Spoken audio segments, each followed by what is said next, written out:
Excellent. So we have Tommy here with us today, and he is a previous teacher for Explore Asia. Do you wanna give a little introduction to yourself? Yeah, sure. Hi, everybody. My name's Tommy. I'm from Wellington, New Zealand. So right down in the capital and the southernmost capital in the world.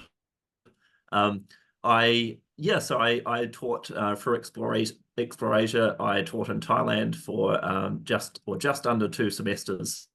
And I really loved my experience, and I'm keen to chat more about it. Yeah. So you were saying you just got back to New Zealand recently, right? Yeah, so I just got back in just a couple of months ago. I'd finished up the semester in Thailand at the just in the middle of March. And then I had to come back here to do some research work for my university, and as well as go to a wedding and to see family. So it's been a nice time to get back, but it has been an adjustment as well. So yeah. How was that adjustment period coming back from Thailand into New Zealand? Yeah, good question. I think didn't. I found the culture shock was more stark when coming back to New Zealand than when I found going to Thailand. I think going to Thailand was sort of made a bit more simple, a bit more easy through because we were kind of given that guidance for exploration. But then coming back to New Zealand has been a bit of a shock. I think the two biggest elements of reverse culture shock, I guess, have been the cold weather. So it's a much colder here in New Zealand. So coming from a sort of 35-degree weather in Thailand to sort of 15-degree Celsius weather in New Zealand was a big adjustment. And also the food. I really miss Thai food as well. And that was my quick the biggest difference I noticed coming here, where there's the food is a big shock. Yeah, do you get much of a chance to eat Thai food in New Zealand? Is there many restaurants around there? Thankfully, New Zealand's fairly diverse and multicultural, so there are quite a few Thai restaurants. So I do like to go along to them as a lot more now than before, and also kind of try and use some of the Thai language I learnt in Thailand just to kind of impress my friends a little bit. But it's nice to kind of be reminded of Thailand every now and then. Yeah. Do you want to talk about some of your kind of initial feelings when you first arrived in Thailand? Like how did you feel when you first touched down? What are some things that you that maybe hit you initially? Yeah. So I went to Thailand at this time last year. I arrived. Thankfully, I did have a bit of a slow transition or adjustment to teaching. So I did spend just under 2 weeks in Bali on my way to Thailand, just as part of a holiday, and spent some time with a friend there, which was great. So I wasn't kind of thrown straight into teaching on day one. And then once I arrived in Bangkok, almost immediately there was someone there to pick me up from the airport that Xplore had organised. Took me to a hotel, and the next morning woke up and met some other teachers, or prospective teachers who were in the same boat as me. So fairly early on, I was already with people, and people in the same boat, and was able to kind of get my bearings slowly but surely. But it definitely helped having a few others there arriving around the same time for the first time as well. And that really helped with that adjustment. We did, I think, sort of when you walk out of that hotel for the first time and you see all the Bangkok traffic whizzing past, and you're not quite sure where to walk or how to go about things, it does really help that there are other people in the same situation as well, as opposed to kind of being completely alone. So that was really, really handy to have. Yeah. Prior to that, had you had much travel experience or any teaching experience? Yeah, I left New Zealand for the first time about 7 years ago. I went on my own kind of solo trip around the world. So I have been I'm pretty accustomed to traveling and to traveling alone. Um, and I was also fortunate enough to go to Thailand for a holiday about 2 years ago, which kind of instilled my interest in going back to Thailand for a much longer term. Um, so am fairly familiar with traveling. Um, with regards to teaching, I had done a bit of work teaching kind of financial literacy workshops as part of a charity back here in New Zealand. We would go into high schools. So I had some experience teaching in the high school environment, but not a lot, and definitely no experience teaching abroad. So yeah. I guess from the initial when you first set up with Xplore to all the way to get teaching in the country and starting teaching in the country, how did you really feel that we prepared you, or in terms of like documents and getting everything set up to go abroad, and then the actual teaching experience? How do you think that we helped you in that regard? Yeah, it was really handy to have. I think for the 2 months or so before that period before I departed from the airport, I was in touch with someone from Xplore Asia who really kind of just helped guide me through what documents I needed to get, having to get my going to the Thai embassy here in Wellington to get my degree notarized by a consular here.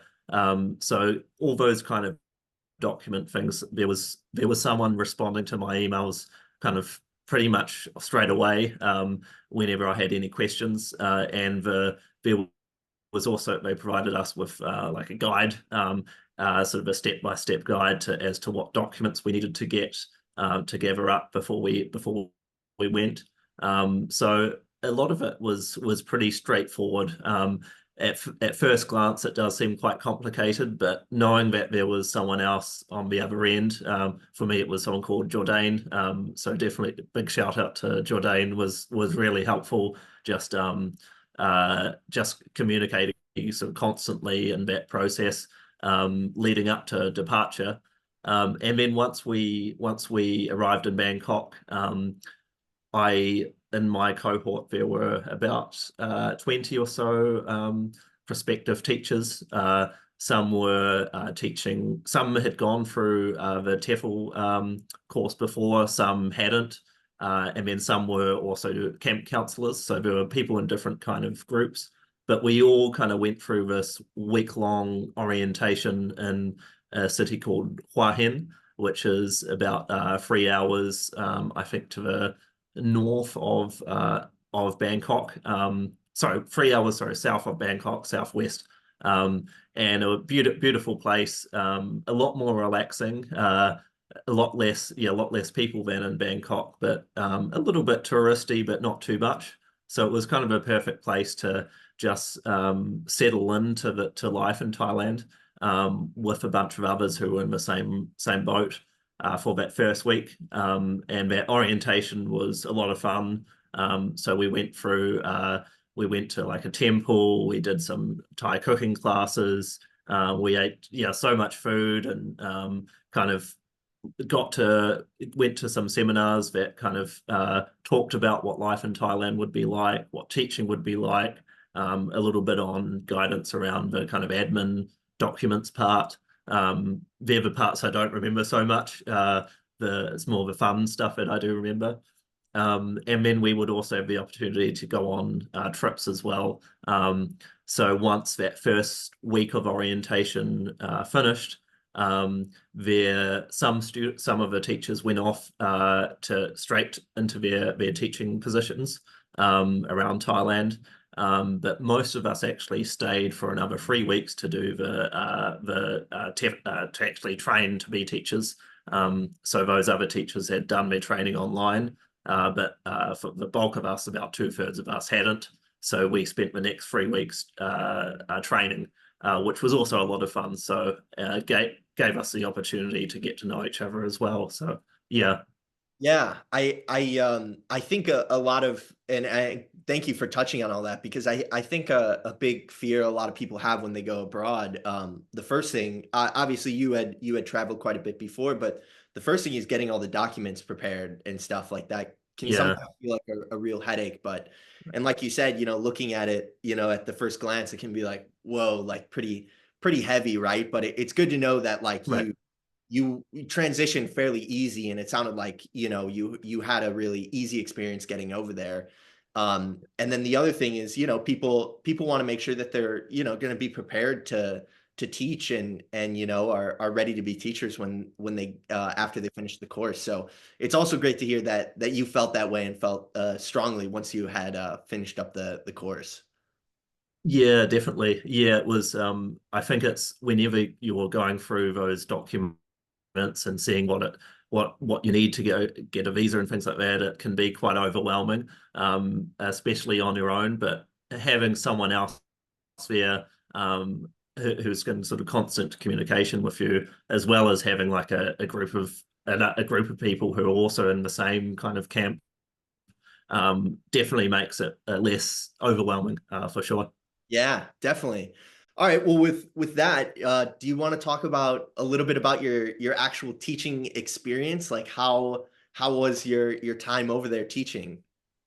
Yeah, definitely. So I after I finished up with the course, so I was in Hua Hin for about a month in total, or just under. Then I was on my way to a city called Chonburi. So I found out about my placement while I was in Hua Hin. So I didn't know where I'd be placed prior to leaving. So that was sort of the excitement of it. But in Hua Hin, I'd learnt of my placement, and it was confirmed as a school called Chong Unicorn, or Chonying for short, in a place called Chonburi, which was for about 2 hours south east of Bangkok. And fortunately, I had another teacher also going to the same school, who I trained with, and he was also my roommate when he first arrived in Bangkok. So we hit it off really well and became friends just sort of like that. So it was really nice to have someone else with starting that process with me. Um, so we were transported in a van, or two vans, to Bangkok first, and then from Bangkok to Chonburi, and kind of so arrived in Chonburi on the Saturday, did a bit of exploring on the Sunday, and then we were into teaching on the Monday. So we by the Monday we felt pretty ready, because we had done that 3 week training. We had also felt fairly accustomed to living in Thailand, and we were pretty keen to just get stuck in. Chongkan Unicorn, or Chonying, as I said, is a girls' high school. So it teaches students from about age 12 in their first year of high school, all the way to students who are about 18 in their final year. Um, I just my friend Justin and I were placed in different areas of the school. So he was in a program which was called ECD, or English for Communication Development, um, whereas I was placed in another program called EP, or the English Proficiency Program. So the only difference there, or the big difference, is that students in the English Proficiency Program learn all their subjects in English. So they would be learning science, mathematics, etc. Or almost all their subjects. Sorry, some of the other subjects like Thai, of course, would be taught in Thai. They might be doing Japanese, where they'd learn a bit sort of in Japanese mixed with Thai.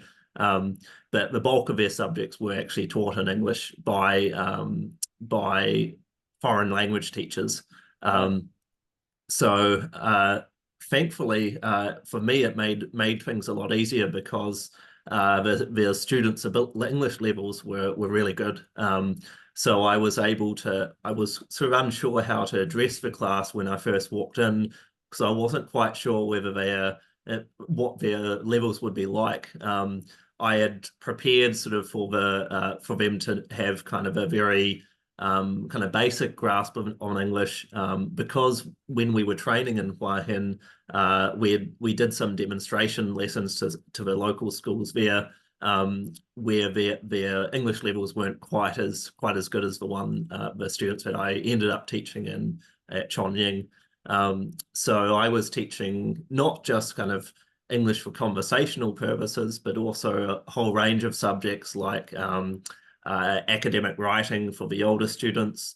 We were teaching kind of basic grammar for the younger students, linguistics for some of the students in the middle, and foundation English for students sort of in their second to last year. So a whole range of different subjects for different year groups. It was quite, it did feel a little bit overwhelming at first, because it was kind of going straight into that first week into the classroom.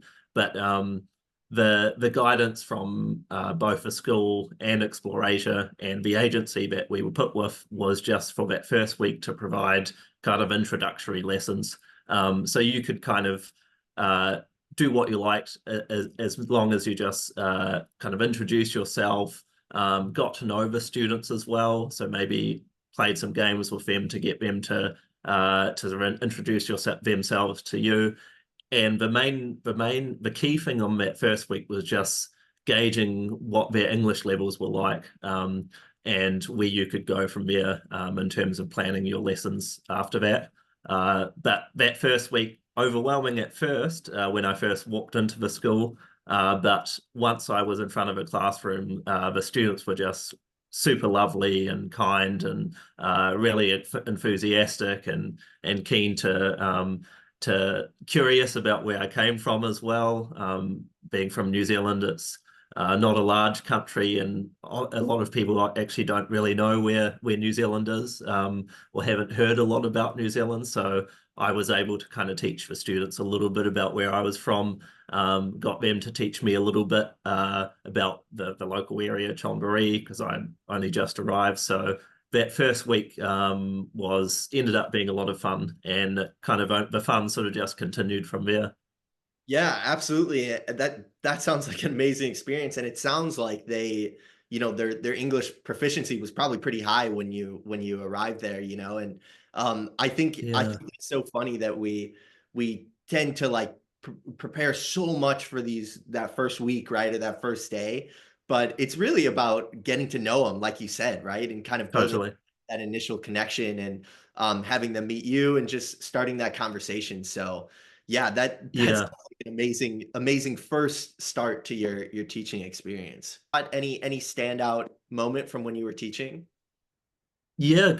Good question. There was one student in particular was really keen to hear about my study. She was in her final year of high school, and wasn't quite sure what she wanted to study at university.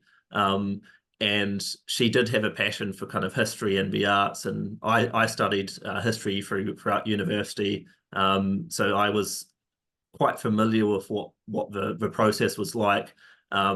And she just came up to me after school and said, uh, tell us a bit more about what it's like to go through university, maybe a little bit about how to plan our future. And I thought, oh, that sounds like a really great lesson idea. So about a week later, I created a lesson around creating what it's like to write a CV, and to write a kind of a resume for university or college. And yeah, we just kind of went over a lot of these things that we can expect for when we graduate. And it ended in kind of this really fun activity where we would pretend to be, some of the students would pretend to be interviewing each other for a job. And so we got students to get to the front of a class to perform skits in front of each other, pretending to be like the boss of like a big company like Subway or Tesla or whatever.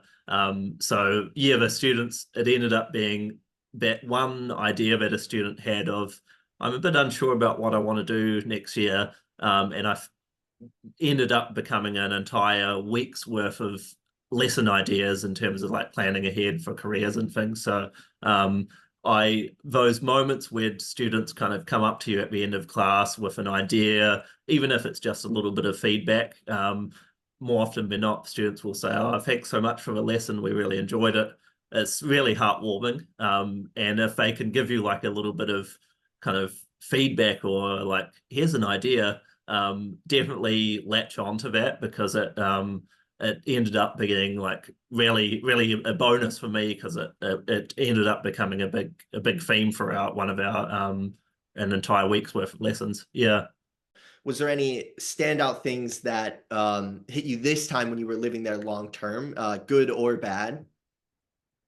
Yeah, great point. I think the big thing to notice was it was kind of the customs around traffic and crossing roads, and immediately whenever you visit Thailand, you'll be kind of shocked at how many people ride scooters and how chaotic the traffic can be, particularly in Bangkok.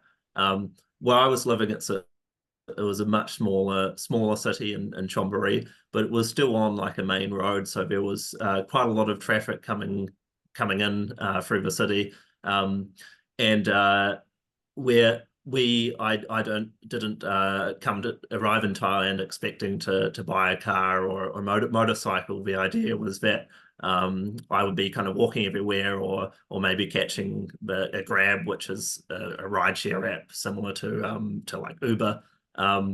But fortunately, I live not too far from a school, so I was able to walk to school. Uh, and I think that was the case for most of the teachers that I met as well, where they were placed. They were within or able to either walk to school or to take public transport. But that was probably a much bigger shock was than I expected, was just how chaotic the roads can be. It does take some getting used to. Sometimes there wouldn't be a sidewalk to walk on, so you kind of would be walking on the road, and maybe there would be cars and bikes whizzing past you. Sometimes bikes will be riding on the sidewalks when you don't expect them to be. Crossing roads can be quite challenging. They even if the cars have stopped, there might not be a pedestrian light flashing to let you cross, so you kind of have to just time it as best as you can. Um, yeah, and we were also sort of taught not to like yeah, I had from prior experience, I had used my hands to kind of stop traffic if I was crossing. Um, People don't often do that in Thailand. I mean, you can, but it's usually it's the best thing to do is just kind of wait for a gap to come, and a gap does come, but it just takes some time. So that was one big adjustment. Yeah. But eventually, I got so used to it that it became the norm. The other thing sort of was just and I guess a more positive thing was just like the whole variety of street food. And everywhere I walked, there was always like a stall, or there'd be a market near the school I was teaching at. Sometimes there would be a market even in my apartment complex. So there was always somewhere to eat.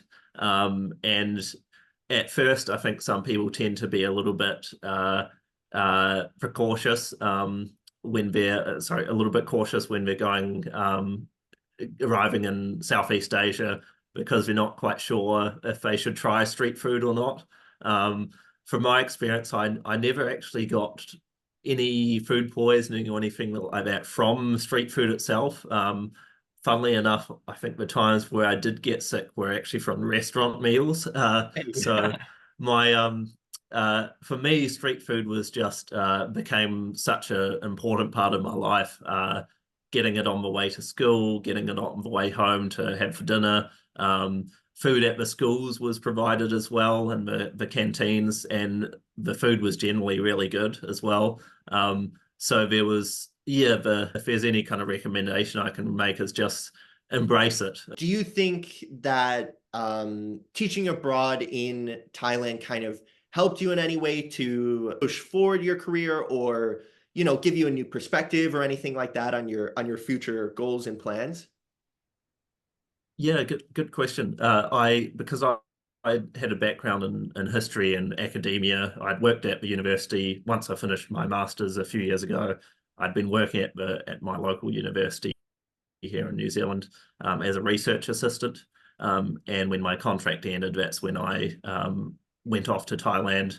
My goal for Thailand was I'd sort of fallen in love with it when I last went on holiday there, and I wanted to see a bit more and actually live there for a bit. I wanted to use the experience teaching as a both kind of a sort of a gap from my usual work at the university, but also to kind of throw me into the realm of like education and sort of being in front of students, working with students, because my plans to do a PhD in history later on would involve kind of 50% research, 50% lecturing or working with students, tutoring and things like that, which I'd done the research side, but hadn't really got that kind of face-to-face interaction with students so much. So yeah, for that reason, I went to Thailand, but I didn't realize I'd actually only set out to be in Thailand for just under one semester. But I loved it so much that I decided to stay for longer for an additional semester, and potentially even going back, whether when I finish my PhD or maybe when I maybe to add a little bit extra time before I do my PhD, if that didn't work out. So for me initially I did see it as a bit of a break from that world of academia, but it definitely has also lent into my kind of passion for education, whether as a whether returning to kind of a more university environment which is what I'm used to in New Zealand, or going back to teach in a high school environment again. So it's definitely solidified that passion for education in me, but it's also introduced a kind of a fascination and a love for Thai culture as well. So I can definitely see myself heading back there in the not too distant future. Yeah. Yeah, it's really interesting too that you say that you initially had only planned to go there for one semester, right? And you loved it so much that Yeah. you stayed. That seems to be a very common thing for teachers who go abroad, right? They, Right. especially people who are not entirely sure on if it's something they're gonna like. So, they set up like, okay, I'm gonna do half a year, I'm gonna do a year, and then next thing they know, they've been there for 5 years, right? Right. Yeah. Totally. Yeah. And I think um, it was probably in my mind, I sort of thought maybe a semester or less than half a year would be good enough time. And thankfully, there was, when I signed up for Xplore Asia, someone was there to say, yeah, that's totally fine. You can do that. And while I was teaching, just decide whether I wanted to stay for longer or to finish off after a semester. And people that I'd been studying, training with in Hua Hin and Thailand, some were planning to stay for the long term, a couple of years, even more. Some were only planning to stay for a semester or two. So yeah, people's plans change, but yeah, I definitely found, as some of my friends in Thailand found, that they wanted to just kind of keep renewing and stay longer with their schools. Some even decided to kind of venture out to a different school after their initial semester. So yeah, there was definitely a lot of flexibility for me, and yeah, I definitely appreciated that. Excellent. Fantastic. So, yeah, one of the big questions I really want to ask you as, someone who has taught abroad and had a great experience, it sounds like, and are, thinking about going back to Thailand again. Is there any big big piece of advice that you would give to new teachers who are either kind of maybe thinking about doing it or wanting to do it and feeling nervous? Any type of advice that you would give? Yeah, I think that's my recommendation would be just to in Thailand I felt most comfortable when I just kind of went with the flow, just sort of embrace the present, and sort of enjoy the moment. So there were times, perhaps, when I was over there, that I was a bit uncertain about the future, whether I would be staying there for the long term or what would happen at the end of a semester if I'd come back here or go back over there. But just embracing the moment. And Thai culture itself can be very spontaneous, which can come as a bit of a shock for some people initially. There are sometimes at school the we might show up to school and there would be like an event on that was organized kind of quite quickly, and then we may not have been informed about this event prior, but the trick would just be to go with it. And embracing that spontaneity is actually what made the experience so much more fun. Because instead of seeing spontaneity or these kind of like a random sports event on a Tuesday as an unwelcome addition to my day, I actually thought, oh wow, this is awesome. And just embracing those kind of spontaneous elements, and that's definitely something that I grew to enjoy in Thailand. Can be definitely be frustrating at times, but at the end of the day, it's that sort of keenness or enthusiasm for living in the moment and just enjoying the spontaneity of everyday life is something that I really discovered by being in Thailand, because it is quite a big part of Thai culture.